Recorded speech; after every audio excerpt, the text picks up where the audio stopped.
Alors c'est L'âme du violon, écrit par Thierry Lenoir. Thierry Lenoir qui est pasteur. Merci d'être chez nous, merci d'être chez Kabedita. Puis aujourd'hui on ne va pas parler littérature, on va parler musique. J'ai appris avec stupéfaction au moment où vous avez sorti cet ouvrage qu'en fait vous êtes élève du conservatoire, vous êtes un vrai violoniste. On vous a raté tout à l'heure parce qu'on ne peut pas tout faire.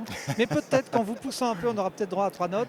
Parlez-nous de ce violon et de votre carrière dans la musique. Alors c'est vrai que la musique a toujours été très présente. Je l'ai eu dans les gènes parce que j'ai eu un père lui-même qui était violoniste et qui m'a transmis son instrument. Voilà, alors qu'il y a 40 ans, je faisais Vous savez mon qu'on diplôme. dit pour la littérature, on ne sort jamais de la bibliothèque de son père. Oui, ça c'est vrai. On y est en complètement, plein. complètement. À fond. Et puis c'était il y a 40 ans, j'allais à mon concours pour le concours du conservatoire à Genève, mon diplôme supérieur. Et puis c'est là que mon père m'a glissé à l'oreille: écoute, le violon que je t'ai prêté, qui est le mien, bah, c'est plus le mien, c'est le tien. Voilà.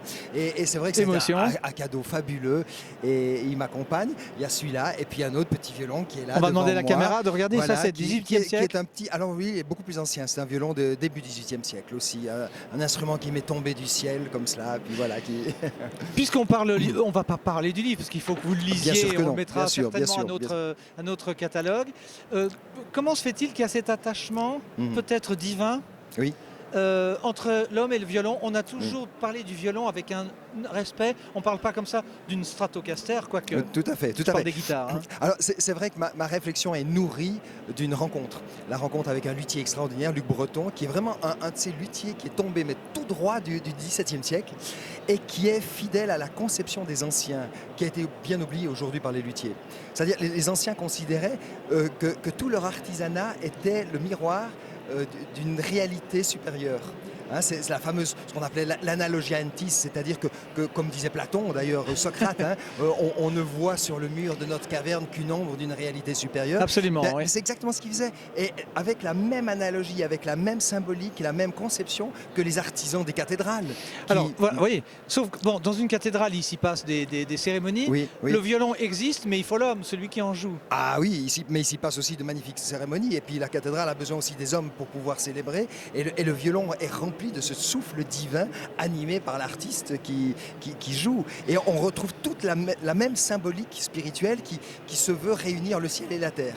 Vous connaissez certainement le musicien français Pierre Schaeffer qui travaillait à l'ORTF, dont le père, qui était violoniste, disait au fils: chaque jour, travaille ton instrument. Oui. Est-ce que vous êtes obligé, vous, de travailler chaque jour, depuis tous les jours? Je le travaille, bien sûr, parce que mon professeur me disait un jour d'arrêt, c'est 2 jours pour le récupérer. Mais comment vous faites le dimanche quand il y a des prêches?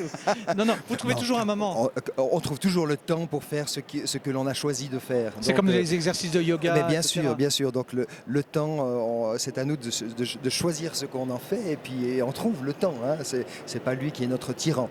Voilà. Comme aujourd'hui, on a dit qu'on se verrait. On se voit. Quelle que soit l'heure. Absolument, tout à fait. Le fait de jouer du violon et le fait d'être pasteur, comment est-ce que vous mariez ces deux Alors pour moi, la musique est extrêmement spirituelle.